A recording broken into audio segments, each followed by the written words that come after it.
I don't know if this is my favorite game in the Arkham franchise or not. I really go back and forth on that. But it might be.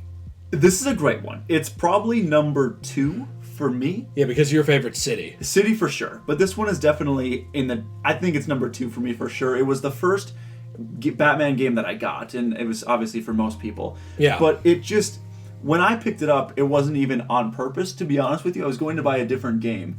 And then this game showed up, and it was like $30. So I was like, I'll try it. I kind of like Batman. Let's give it a shot. This game got me into Batman. It's the weird thing for me, too, is like I was already loved the character, but this made me love him a lot more. Yeah. This game. So it's hard to not see this with rose-colored glasses at all. No, and this and City. It's funny you say that, because the game that I got, it came with 3D glasses when you originally I remember picked it that up on the 360. Yeah. So it was supposed to work, and you could turn on 3D in there, and I looked like an idiot wearing 3D glasses. Oh, everybody really didn't work, but I had a fun time with it. Sly 3 came with those too. Yeah. So we are going to take a look at 5 things that Batman Arkham Asylum did right, and trust me, there's like 50 of them. So this was a hard list to narrow down. It's a really hard list. And if we're being fair to another video, we will talk about things that are wrong with it, but we are trying to find things that are wrong with it, to be honest with you. That's the problem, is like with this and City, I thought it was unfair to nitpick the games, but it was also unfair to just exempt them. Yes. Because for people to just dismantle like Arkham Knight and Origins and never look at anything bad that these games did, I think is a little unfair. It's just a lot harder, because I love them both, and they're my favorites. I do too. So it's a lot harder to do. So the first thing we actually have is the atmosphere of the game. This is something that makes me go back to the game a lot. It's just the claustrophobic setting, the world itself, feeling like you're Batman. So there is a bit of a Rorschach element there of like, well, am I trapped in the asylum with them, or are they trapped in it with me? That's kind of the question. It's a great line. But you do feel like you are stuck on Arkham Island with the inmates. And that is something that you don't really feel in any other game in this franchise, to me. Maybe the closest is City. I was going to say City a little bit. But you can still just grapple and boost away if you need to get away from a threat, generally, in City. That's not an option in Arkham Asylum. You're dead in the water if you get caught. So it's kind of like stealth matters maybe the most in this one, like in the Predator sections. And I think that's really important. That added to the world for most people, I think. There's so many Easter eggs everywhere and personality to that world. Even something as simple as Joker talking to you on the PA system has its own sound effects every time the Arkham PA plays. There's interview tapes everywhere. Some of them are retconned, some of them are canon. That's obviously, a topic for a different time. And then the world changes with all these different characters and events. Yeah, throughout the game, I mean, we see Poison Ivy when and we should actually preface this. There will be spoilers in this video. I don't think we should have to say that in these videos, though. It's like these games are years old. I know, but just to be safe, yeah. In case, just to preface that, we are going to talk about spoilers. If you have no idea that this is not a game that came out in 2019, and for some reason you're afraid of watching spoilers, but clicked on a video from a game that's a decade old, there are spoilers in this video. Can you tell how stupid I think that is? But yes, there are spoilers. Yeah. I don't know what you want. I know. But yeah, so Poison Ivy eventually is injected with the venom toxin, and she basically gets baned out. And the world changes in that there are plants everywhere. There's these exploding Venus flytraps that are launching these heat-seeking missile bombs at you. Well, there's even a point in the game where, and I feel bad for you, you don't have to match all of this up in editing, but there's even a point in the game where like more crazies start breaking out, and they're starting to litter the Arkham grounds, more than earlier in the game. Yeah. So, I mean, it's like the world evolves as Batman goes through it. Well, I appreciated, too, the interview tapes, because you get to know more about the characters. And, like, for instance, in Aaron Cash, the security guard, you get to listen to eventually Killer Croc biting off his hand and seeing why he has that hook on his hand. Yeah, there's sort of a connection not only between Batman and the characters, but between the characters themselves. Yes. And even the tapes that are retconned, like Harley and Joker is retconned by Arkham Origins, because they obviously meet in Blackgate, right? Right. So that's retconned a little bit, but even the ones that are retconned, the spirit of the tape stays alive. It's like they didn't do anything that like crapped on the spirit of what the lore was. You know what I mean? Like the heart of it. Right. It's just they change details. The second thing we actually have is the music, which we're not going to play in this video because often it's caught on the copyright system, like the music on YouTube. It's a very complicated system. But the music from this game is probably the one with the most personality in the franchise, other than Arkham Origins, which I think is pretty much on par with this soundtrack-wise. Because this music soundtrack, it's very foreboding and haunting. It's very, like, heavy instrumental and, like, sound effects and, like, makes you feel like you're part of that claustrophobic setting. Almost, like, bassy, kind of? Yeah, like very bassy. Yeah.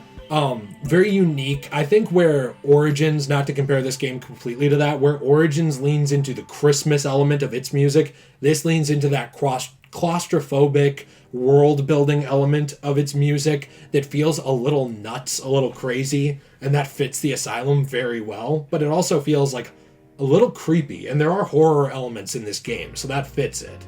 Yeah, it does that very well, and I think it really shows itself in Predator as well, because as you're going along, it's got creepy things, and then as you're starting to escalate and get closer to beating the room, it gets higher paced, it gets higher. I mean, it really faster. It gets faster, it gets more intense. Like you're about to win, just do it. You're about to win. So it really kind of, I guess, sets the tone for the Predators as well. And I like this. Isn't even really technically music, I guess, but the sound it makes before Joker has that PA announcement. It is a little musical tone. Yeah, I that honestly is still stuck in my head to this day. I've thought about making that my like ringtone or like text tone. Yeah, it's brilliant because I still remember it. It's like just 5 quick syllables, but it's great. And things like that you remember.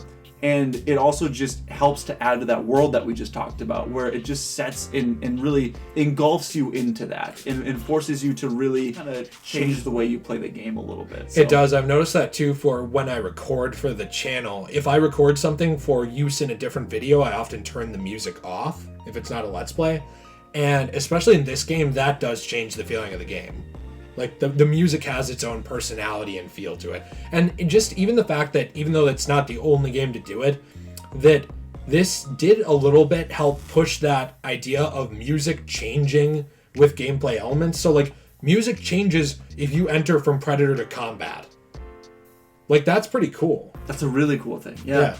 So, I don't know. And you can see that in a lot of games after this. You can see it in some before that it took inspiration from, but this really pushed that further, and I think it set a higher bar for soundtracks in games. I completely agree. Yeah, and that happened even in cutscenes as well, is that they would kind of play the cutscene music along with the dialogue, and it's weird. There were some occasions where I couldn't even hear the dialogue because the music was so loud. It was weird. Maybe that was just a weird thing. Yeah, you had to turn it down a tiny bit. Sometimes that did happen, but otherwise it was cool because it paced with the cutscene really well too. They set everything up really well with it, and the music is brilliant. It doesn't help that angry Kevin Conroy gets a little quieter. He does. He's like the dad who's not mad. He's disappointed. No one wants to deal with dad during that. No.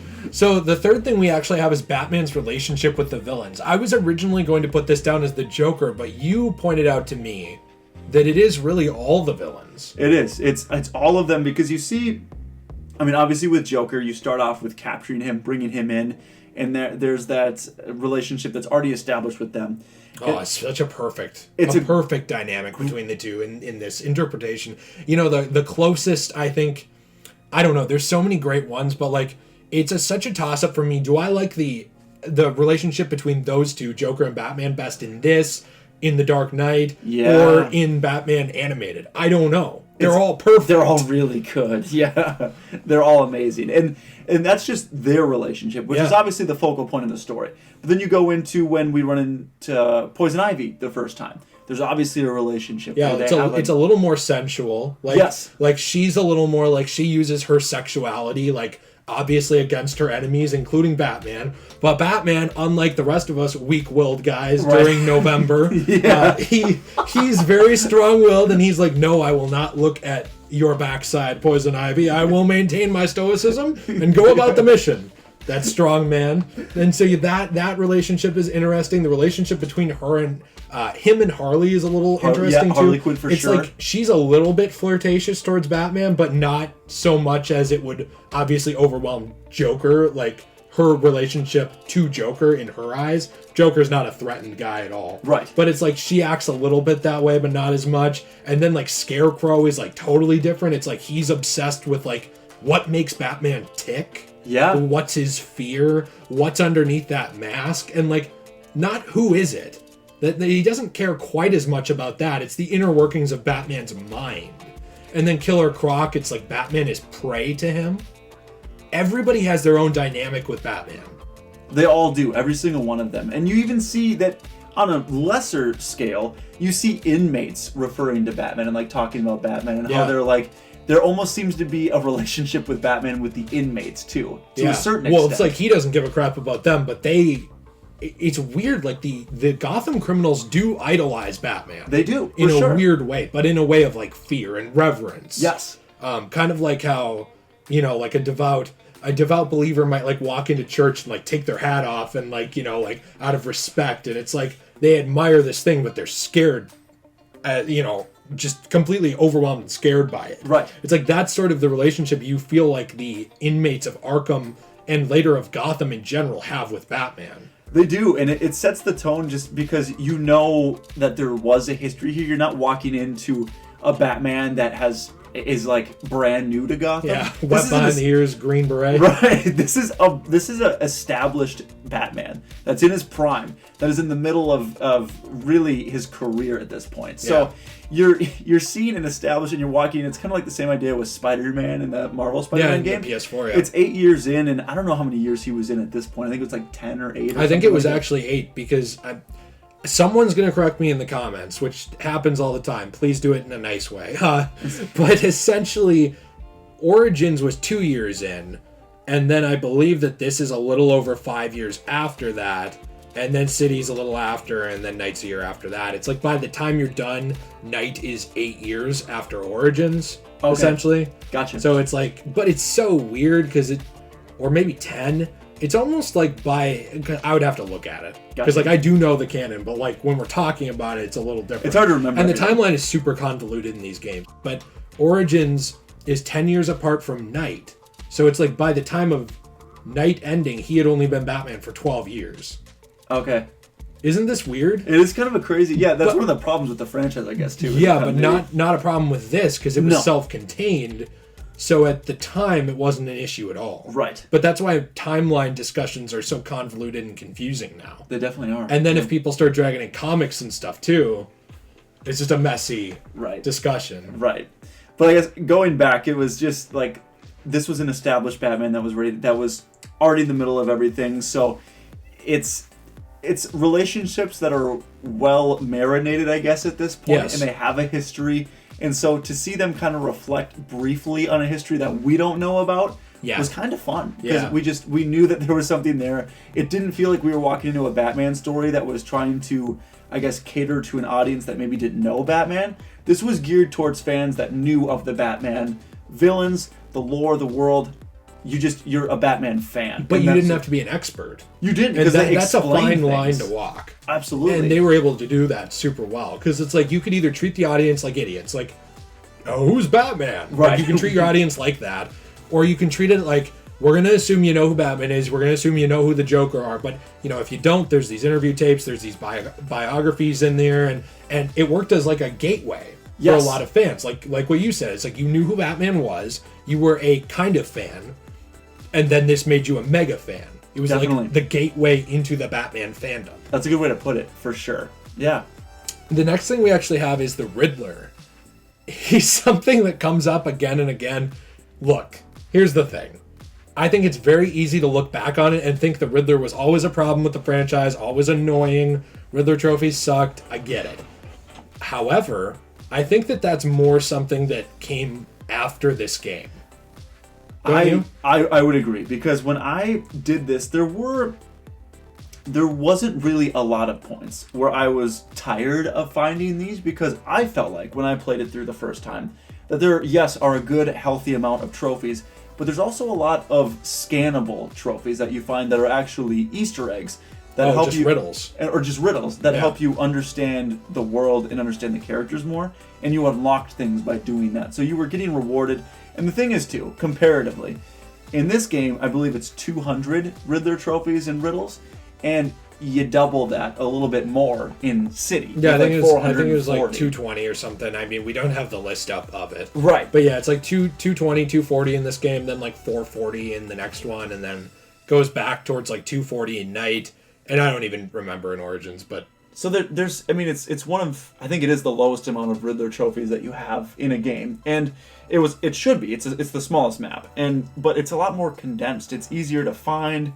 I feel like it didn't take nearly as much time as it did in like a Night, obviously, or a City, so it felt more enjoyable, and the way that it ends too is very satisfying. Like, you never see Riddler, so Riddler's quest. It ends very perfectly. It ends great because you get to hear everything as it's going on. You've done it, you won, and you unlocked everything. So honestly, I enjoyed that part of the game, and it can be tiresome in later games. In this game, I didn't really get tired of the Riddler. Well, and I think something you and I talked about as well is that somehow Riddler feels like he has the most personality in this game, even though it's pretty much like one of the only ones you don't see him in. Like, it felt like he was the most like a person. Yes. He never changes after this. That's kind of my problem, is there is no character development for Edward Nygma in any game. You can argue Origins, there is a little bit, right? But that's a prequel. And so it's like he hits this point where he's the Riddler for Asylum, and that's it. He never changes after that at all. And you also feel like he is not orchestrating the events of the game, because he's in the background doing his own thing, right? But you can feel the reach of his influence. Like, the fact that he was able to get these Riddler trophies all over the Asylum, a lot more impressive than around, like, Arkham City. Because he was able to kind of, like, reach in and influence events inside the Asylum walls. And you can find stuff, like, related to him and his plans in it. And it just makes the character feel intelligent and like a human being who's a threat. Well, and I enjoyed, too, that you could find the maps, so you'd have to find the maps of where the trophies were. Yep. And then they kind of span around, too, so they didn't stay in one spot, so you had, like, a general idea of where to find them. So the things with these trophies, too, is that they made you feel smart, but they didn't challenge you to a point where it was incredibly frustrating. Yeah, it wasn't annoying. No, it was just like you'd find them, and a lot of them were relatively easy. But there were some where it was like, oh, that's what that is. And then you find it, you scan it, and it makes that noise, and it's satisfying. And then Riddler would say something like, oh, you're 25% in, you're a stupid monkey, you're not quite where you need to be. Oh, you're a cheater. Yeah, or that too, that, you're a cheater. Right. That's my favorite thing, is like whenever you find somebody, he's like, you're cheating. Yeah, he did. Oh, I'm sorry, I'm cheating by picking up the green trophy, you're right. Yeah. The final thing we actually have is something I think you could say about any game, but this is the first one I can remember that did it for a Batman game. And that's the feeling of actually being Batman. I didn't really feel like I was playing a video game. Obviously, you are, right? I mean, it is a video game. But you feel like you are stepping into Batman's cowl, his boots, or whatever, and personifying the character. You feel like you have access to his weaponry and gadgetry, and you feel like you are a combat master of martial arts.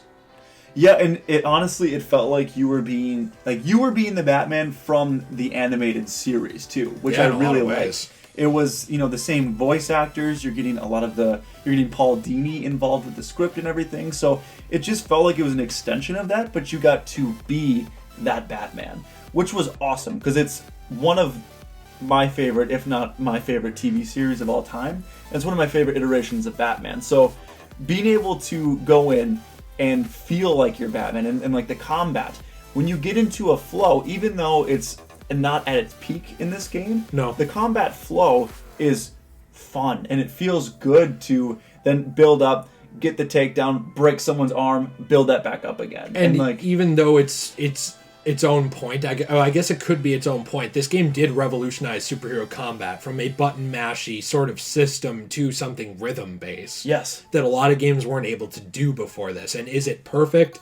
No. Did it need refining? Absolutely it did. And it got it. You can tell in the jump between this and even City that there was refining to be done. But the fact that they were able to do that while making you feel like you were the Batman character is what's really impressive, I think. I completely agree. Yeah, they did it in such a well-rounded way with, like you said, with all the different aspects of them, and finding Riddler trophies. It kind of made you feel, like we said, like a detective at times. And there were even those detective things where you had to, you'd find like the crime scene, like Jim Gordon's pipe, and then you have to kind of follow that around the asylum. So there were some small things like that where it made you feel like a detective.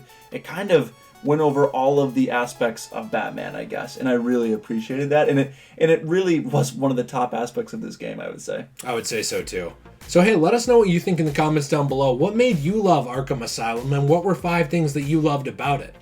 If we were to make another list about 5 more things that did well, what would you want to see on that list?